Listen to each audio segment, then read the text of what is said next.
Nature photography becomes captivating when colors and textures feel alive and clear.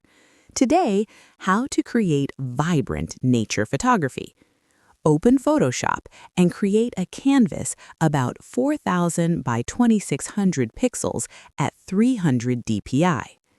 Import your nature image and immediately duplicate the layer to protect the original file. Start by selecting Filter and opening the Camera Raw filter panel, where you can increase vibrance slightly and add a moderate boost to texture and clarity. This will naturally enhance details in leaves, rocks, and tree bark. Duplicate the layer and apply a high